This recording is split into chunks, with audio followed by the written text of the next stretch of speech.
It was the best of times. It was the worst of times. The Sixers get roughed up in South Beach, a 35-point loss. Welcome to the Sixers Talk podcast, brought to you by Wilmington University. WilmU Works.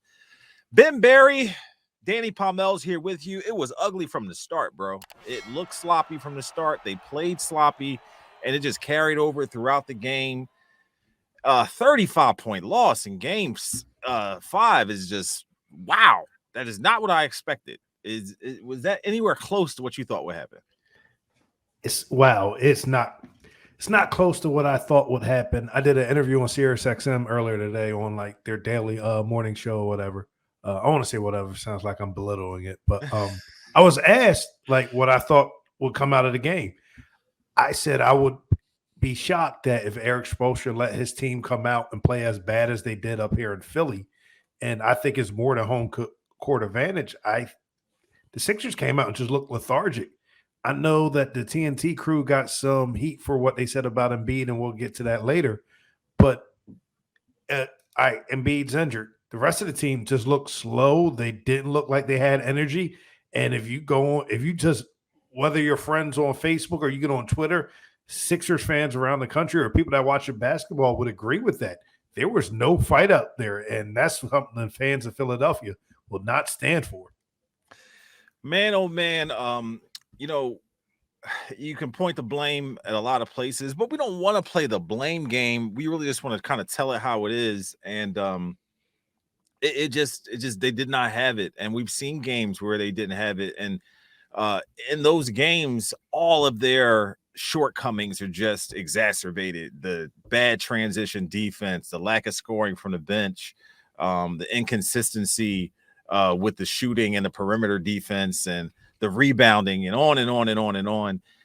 There were no bright spots in this game. There was nothing to point to try to, think optimistically about game 6 other than the fact that it is at home.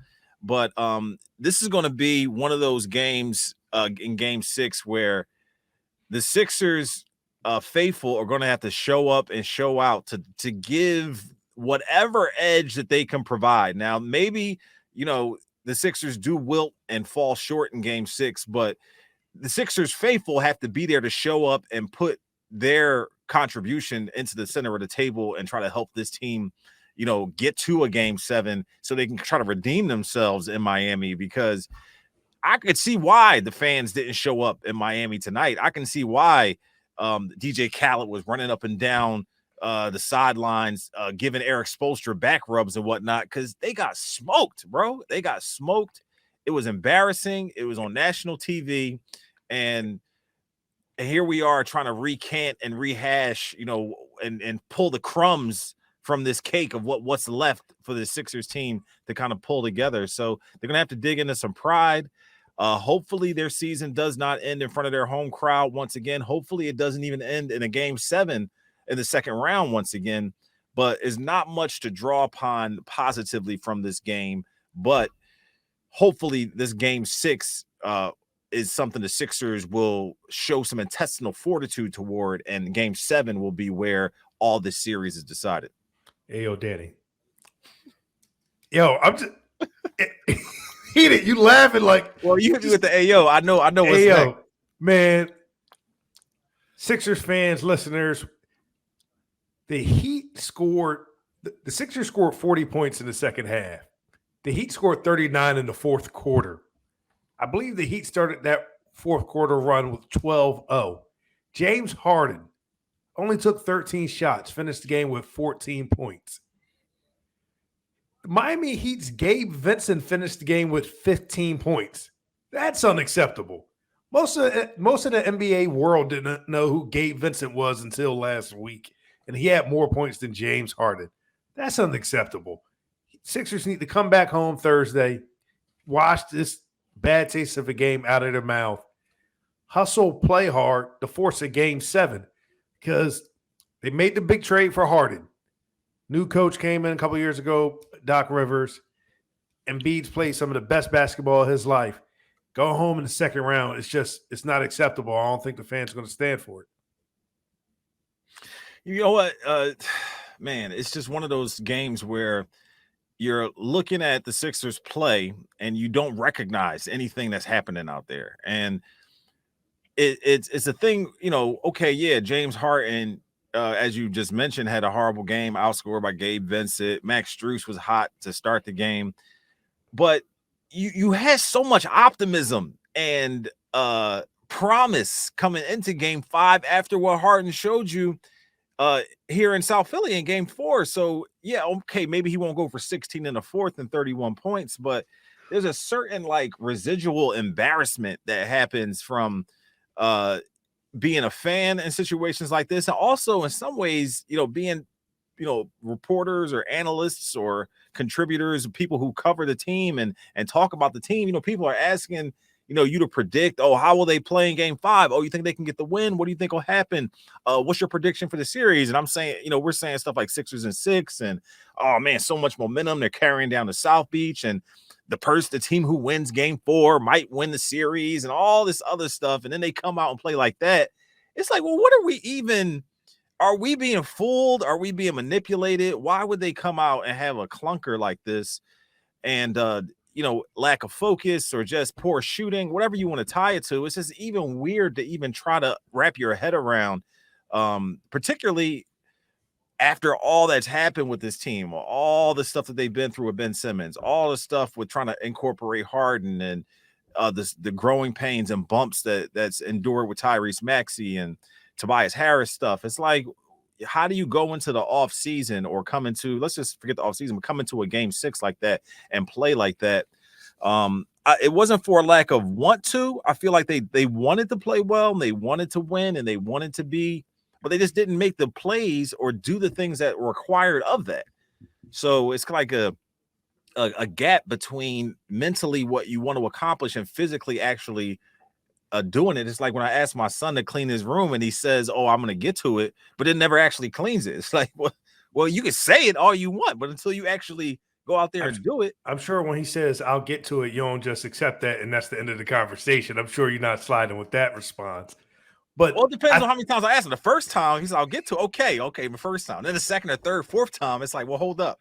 Like shame, fool me once, shame on you. Fool me twice, shame on me. Showing here on the Sixers Talk podcast, parenting has gotten soft. I've never told my mom when I was a kid, "I'll get to it." But I think what you pointed to, and you said having the want to, they didn't make plays. I think this is when it comes to having an adult in the room, like on the roster, not a coach, but on the Oh, sideline. you channeling your inner Brett Brown? You got your inner Brett Brown coming So out? I think of like, I know the Heat have multiple veterans. Kyle Lowry's won a championship. Jimmy Butler's been around the league and driven people nuts, used to be here. But they have guys that want to. Biggest one, Udonis Haslam. He's the adult in the room. He sets the tone. You see when someone steps out of line, he's talking to Spo, he stands up and threatens to lay people out. The Sixers don't really have anyone in the locker room that's going to do that, in my opinion. I know Danny Green has won 3 championships, but if what people Yeah, he's consider not Joel, challenging anybody. yeah, he's not challenging anybody. Tobias Harris tries to set the tone and example, but when guys are out there making terrible, just lazy passes, not getting back on defense, who's on that roster? Who's going to get in someone's face like, "Yo, you need to pick it up. You suck. You're stinking it up. You need to pick it up." I don't think the Sixers have someone like that on the roster. They don't, and so many people laugh at or make fun of that whole Heat culture thing, and maybe it's not as grandiose as people make it out to be, but there is some expectation. The Sixers also have an expectation, but just don't have anything to show for it at this point, because you could, like we just talked about, you can expect to be great or do well, but until you actually do it, it's something different. So um and and it's weird because you mentioned Kyle Lowry, like he didn't even play, but the Sixers would have had a better chance considering his game and the way he shoots than having Max Strus out there, or Gabe Vincent, because you know Kyle Lowry has the hamstring issue, but even without the hamstring issue, he's still not as quick or as good a shooter as those guys. Speaking of good shooters, just want to mention, we mentioned Brett Brown, his son Sam Brown committed to Penn. So shout out to Brett and his son, and for them continuing to be a part of the community and whatnot. And well, some good vibes earlier this week, but no good vibes with the Sixers team right now. I wish I could hear the post game right now. We're taping this podcast right after instant reaction type of thing, right after the game is completed. And some explanation was what I'm looking for. I'm looking for someone who's going to fall on their sword and take responsibility for what happened here tonight. But I don't know, man. I'm at a loss for words. I'm grasping at straws, trying to figure out what I just saw and why it happened and how they can get better in Game 6. Because I know it will be a different game in Game 6. But when Embiid went down with that smack in the face, I thought it was a wrap, bro. I thought it was a wrap. I thought he wasn't coming back to the game. Credit to him for coming back in there. Still wasn't quite himself. You saw him wincing and favoring the eye and touching it and things like that. But so in real time, did you think that was a smack in the face? I knew it was some contact, and just based on how the players reacted, I knew Embiid had gotten hit. I was upset that the refs had missed it, but my expectations for the referees are rather low. So, 2 7-foot dudes like me or you, right? We're not short, but if 2 7-foot dudes were walked in or we were standing next to them, we would be looking up. So not let alone they're jumping and their arms are extended and you're trying to look up there and in real time figure out what just happened and who hit who and things like that. So my expectations, particularly in a situation like that, for the referees are low. But I thought he did. They didn't call it though, so I was ready to move on because they missed calls. But So I didn't think it was a missed call. At first, I thought Embiid got hit in the face, but when I saw the replay, he hit the ball. The ball hit Embiid in the face. yeah, that's like not a foul.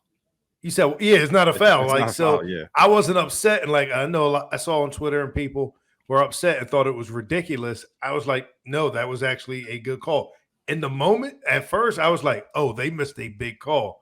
When we got to the replay, it was like, no, ball hit Embiid's face. I understand Doc getting the technical there to rile the team up to show he had his guys back.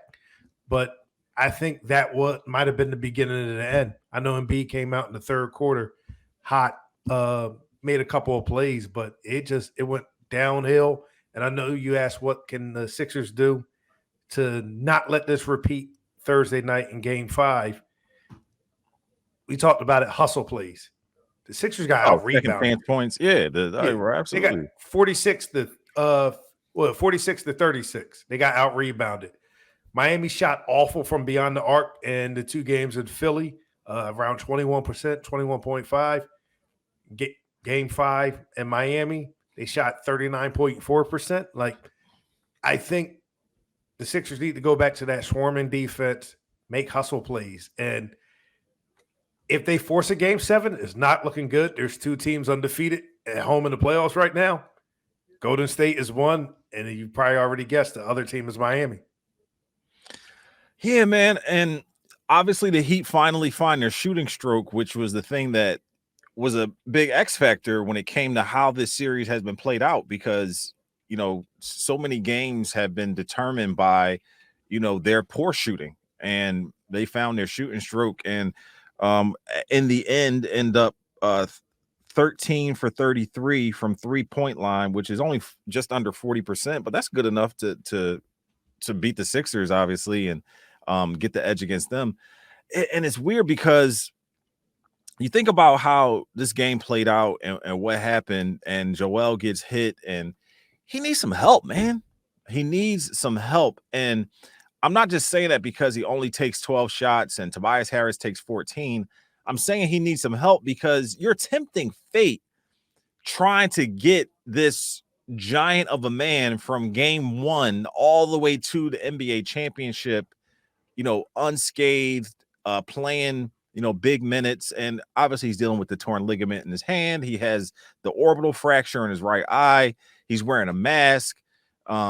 He's getting double teamed. Like he needs some help in order to mitigate all of the stress and attention that he's garnering from trying to carry this team to the championship. So, when you think about big men of the past like Shaq and David Robinson and Tim Duncan and, Hakeem Olajuwon, whoever you want to name, they're not playing the same type of basketball that you're needing Joel Embiid to play.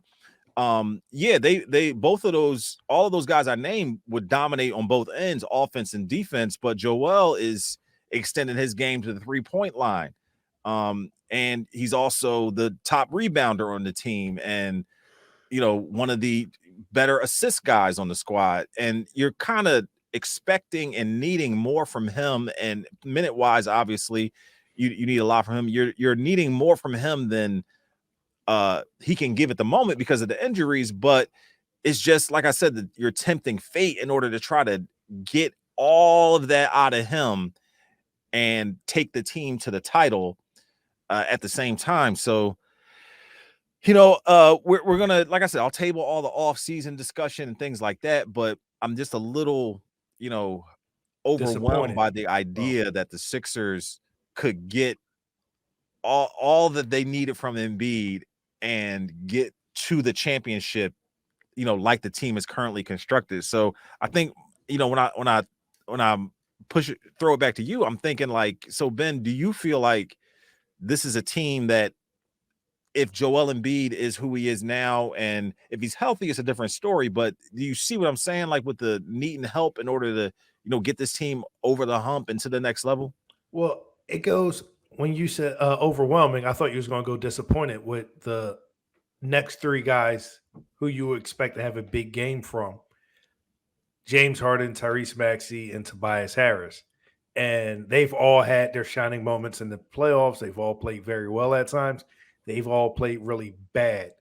I can't think of too many times where all three played this poorly this postseason so far. And I think this would go back to my earlier point where about having an adult in the locker room, someone to look someone else in the eyes and say, yo, pick it up. Because Tobias Harris, 5 of 14, Maxey, 2 of 10, James Harden, 5 of 13. Like your MVP, the guy that you think should have won the MVP award, is struggling. He didn't play well tonight, but he also has a concussion and a broken orbital bone. Right. I Well, he's didn't even got a mention the concussion. Right. yeah. Exactly. He has the ligament in the thumb, and so he's doing everything he can to be out there on the court. You got if I'm him, I'm looking around like, yo, I'm shortening my career by being out here, and you guys can't give a little more effort, be a little more aggressive, take some of the burden off of my shoulders. If I'm Embiid, I'm looking around. I'm highly annoyed, if not flat out pissed at my teammates for not stepping it up a little, just a little bit. But even when you look at it, even if they do step up, you know, on their side, they have Harden, Embiid, Maxey, and Harris. Harris has been probably their most steady player of this series Postseason. specifically, maybe even the postseason. Harden isn't what he used to be. Maxey is a second-year player. You know what I'm saying? So, and then on the flip side, you got PJ Tucker, Jimmy Butler, Bam Adebayo, Tyler Hero, Victor Oladipo, all guys who, Oladipo, I mentioned him last because he's definitely far from what he used to be in his Indiana days, but he's still super reliable off the bench. But Hero, Adebayo, and Butler and PJ Tucker have been better than the Sixers, top four players. And Embiid definitely has made Adebayo look like a child, particularly in games 3 and 4 when he came back compared to how Adebayo was barbecuing DeAndre Jordan and Paul Reed. But it's just that when you look at what the Heat bring to the table, you can go to other teams in the postseason. Let's just stay in the Eastern Conference, the Bucks and their firepower, the Celtics and their depth and firepower and versatility. And, it just, the Sixers maybe have less interchangeable parts than all of those teams, and it really shows in games like this because the intensity and, like you said, the adult in the room stuff, it just you see their warts so easily, and particularly when the shooting isn't, the shots aren't falling, and they were clanging jumpers to start the game, and it just carried out throughout the contest. Something you said was the wart show. Embiid covers so many of those warts, so many of the Sixers' All right, and he shortcomings, just can't do it. and he can't do it all the time. Like Right, the right. competition is higher than it is, it's tougher than it is in the regular season. Every team, no team is coming off a back to back. You're playing the same team repeatedly for at least 4 games. So they're sitting down, they're watching game tape to figure out what they're going to do different. And you can't expect Joel Embiid to make up for someone being a poor shooter all the time by scoring more, or someone being slow on defense all the time. So all the Sixers, the lack of depth, the lack of two-way players are showing right now. And speaking of two-way players, because you named the Bucks, the Heat, and the Celtics, the other 3 teams left in the Eastern Conference, they all have two-way wing players. And I think in today's game, that's incredibly important. Jason Tatum, Jaylen Brown. You could call Giannis a big or a wing, but the Bucks have Giannis, they have Chris Middleton. Drew Holiday plays on the wing sometime. The Heat, we're playing them now. You see, they have Jimmy Butler, Victor Oladipo. Two-way wings is so important, and the Sixers really struggle in that area. Bro, that's a good observation. I had a talk with my dad, not necessarily wings, but he was so upset about how well Al Horford was playing for the Celtics and not really how well he was playing for them. Just the fact that He this didn't dude do has that been for us. right. This dude has been everywhere and played great, except here. I'm like, Dad, I feel you on that. I feel like the reason why that happened was more, Ben Simmons not being as like you can't have Simmons, Embiid, and Horford on the floor and be as interchangeable offensively as you want. But whatever the case, I was like, Dad, I'm not going to lament losing Al Horford. I will lament losing Jimmy Butler, but I'm not like staying awake at night because Al Horford is playing well for the Celtics. But it just goes to show, I don't know if culture thing or fit or however you want to label it. The Sixers have just gotten the short end of the stick over these, several seasons. You know what I'm saying? And last year it was Ben Simmons and his his deficiencies, and that came to a head. This year it's the injuries with Joel Embiid, and that has driven them to a place where they can't really bounce back with him not being 100%. So, and we can go to years past and talk about the Celtics and the bubble and Simmons and his not being available, and the whole daring him to shoot against the Celtics and that not working in the playoffs. But it's tough being a Sixers fan right now. I think if you're any type of fan, you're going to try to show up for your team on Thursday and give them whatever edge you can provide in South Philly for Game 6. But it will be a tough way to go out to see them lose on this home floor. So it's like it's a must win for the series, but it's a must win for morale, for the relationship between the fans and the players and the fans and the team. It's a must win. They need to come here on Thursday and be every bit of excellent in front of the home fans. They got to be excellent because they can't let the season end on such a sour note. That's why. That's why. Awful off season. I was also trying to look up the Phillies record because last time I checked, they weren't doing too well. And they won last night, though. That's all we need to worry about. Okay, yes. Because I was going to say between that, the Sixers being bounced and the Phillies are in a rut. The Flyers ended up with the fifth pick in the draft. They didn't even get the number 1 pick. Like, so, I mean, what? NFL schedule release? Thursday. Schedule release. It'll be we'll have a new Sixers Talk podcast Thursday night as well as the Eagle Eye after the schedule is released. They got to win, man, because I don't know how much fans can like. There's some fans that they'll support the team no matter what. Fireman Ed, the Jets fan, or those Saints and Browns fans that show up with the paper bags over their head. But and you can argue whether some of this is the right move, but drafting Andre Iguodala, naming him AI 2.0, trading Allen Iverson, bringing in Andrew Bynum, blowing the whole thing up, for lack of a better term, drafting Nerlens Noel, Jahlil Okafor, and Joel Embiid back to back to back. The Michael Carter Williams 1.5 years project. Fultz. Markelle Fultz, Ben Simmons, and people will debate this to the cows come home about not drafting Jason Tatum or Jaylen Brown.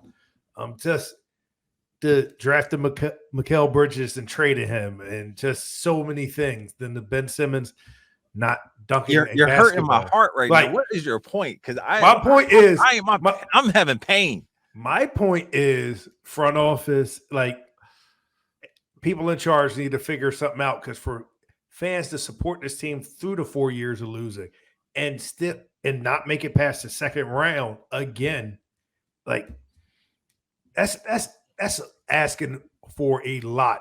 And some people believe in brand loyalty when it comes to their professional sports, but people only put up with losing for so long. Yeah.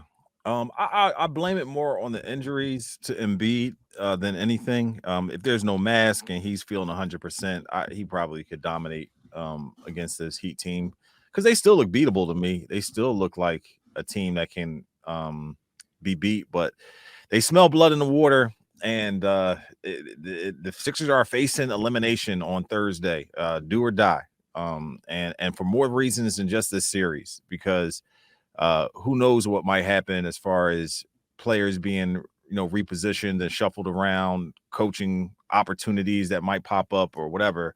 But they need to figure some stuff out and make some decisions on who they are and what they stand for coming into this game Thursday, and show up and play like it. That was harsh. For who they are and what they stand for. Come on, bro. Like, this is like, imagine going through the whole offseason, they lose game 6. Who wants to come on here and do a pod and talk more about them falling short? Like, no one wants to do that. Come on, bro. If they lose in the right way right now, if they lose in the conference finals, you're not gonna want to do it either. Nah, but that's different, bro. They have not been past the second round in over 20 years. Or 20 years. It's been 20 years, not over, but 20 years. Long 20 years. Iverson. I was in middle school. Bro. Middle school. I had hair. Put that out there. I had hair. I had hair. The last time they were out. That's it for the pod, bro. I'm about to lose my. Danny's done. Check us out wherever you get your podcast from. We're on YouTube. Danny, you want to close you got this it, out? bro. Go ahead, finish it. Thanks for listening to Sixers Talk Pod, presented to you by Wilmington University. Wilmu Works. He's Danny Palmels. I'm Ben Berry. Follow us on Twitter, wherever you get your podcast. Thanks for all the viewers on YouTube. I had hair the last time they went past the second round. We'll catch you. Peace.